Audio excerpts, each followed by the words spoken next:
Needless to say, I was extremely sad. So I was doing some plant things around the house and I saw some mealybugs. So this isn't my first time that I've had mealybugs before. I've had mealybugs, thankfully, very few times before. However, it was to where I could nip it in the bud. It wasn't anything drastic. So it wasn't anything that I was too concerned or worried about. Anyways, so this was about over a week ago.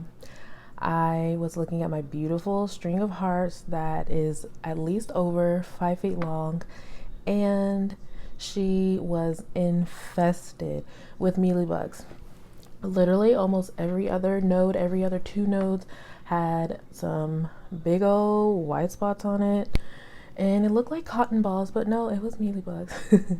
But that's what they look like to me. Anyways, I don't know what it was, or if it was because I had a long day.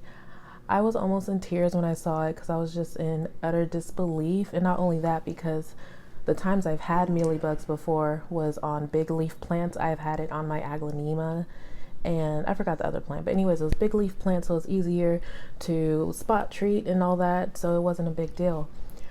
But with this, when I saw all of the mealybugs on there, I guess internally I was freaking out, and I just got really sad because I was like, okay, if I were to spot treat it, which of course I know I could, it was just gonna be just a very tedious process, and I didn't really want to go through all that. I was honestly just thinking about tossing it away right away. I was just literally distraught. And that's when I wrote the community post too, and thank you to those who did respond. So I did take majority of the commenters said to soak it in a solution of water, dish soap, and a little bit of alcohol. Anyways, I did that. I threw her butt in the tub. I left her in there for I originally left her in there for a day, and then I looked at her and I was just still, I don't know, I was just really sad, frustrated, annoyed.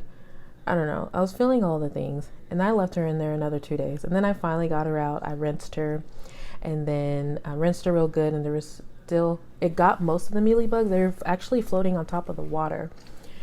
So I rinsed her off real good, and then I just put clean plain water in the tub, and then I left her in there again. And now's the day. I already emptied out the water, and this is what I have left. The leaves that weren't as damaged as the others, some of them are still a little bit weak looking, but I'm going to salvage as much as I can. Honestly, right before recording this, I was just gonna say, like, forget it, I'm gonna toss it. I'm like, no, Janae, plants can bounce back. I'm hoping this will be the case, but I mean, there's some healthy root balls on here, so I'm going to water propagate her. I've never water propagated a string of hearts before. I've only propagated them in sphagnum moss and in soil. Actually, in my terrarium, I have a variegated string of heart strands, little mini strands in there, and then yeah, and I have some in sphagnum moss I've had success with. But anyways, most of the cuttings that I did in the soil was from this plant that was infested with mealybugs. So now I only have my small cuttings of my variegated string of hearts. I don't have any other regular string of hearts.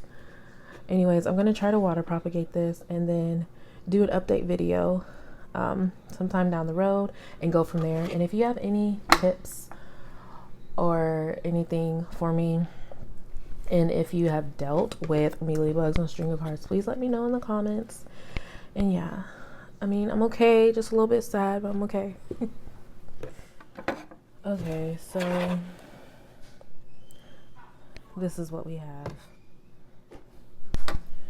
And yeah, as you can see, there's weak leaves. It's a little bit translucent. And I know too that's most likely because I left it in water long, but like I said, I was just so I was hurt by this.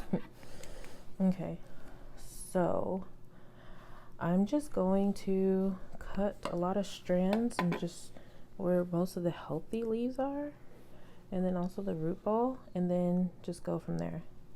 Ones with the good sized tubers, I will do those in soil. I've never done it, the tubers before in soil, but it's the first for everything, right? To be real with you, I don't have the patience to untangle all of this. I'm already just like, ugh, so I'm just gonna do what I can. I'm not gonna keep this one since it's a little bit, it's damaged, it's about to go bye-bye. So I'm just gonna cut here, and then I'm going to cut here. And then I'm going to put this, I'm gonna keep these together and put this tuber and this tuber. I'm gonna lay them flat in soil and hope for the best.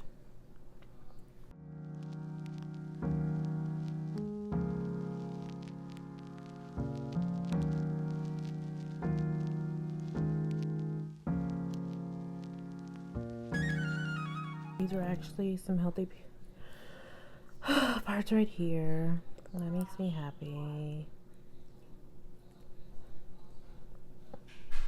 For this one, I'll just stick this node in the water. Okay, so these are the strands I'm left with. Most of the other ones, the leaves were just either too damaged or too far gone. So I'm going to do a mixture of putting these in a bag with sphagnum moss, since I don't have another clear container right now. Just a bag with sphagnum moss, and then some I'm going to root in water, I think. So, fingers crossed.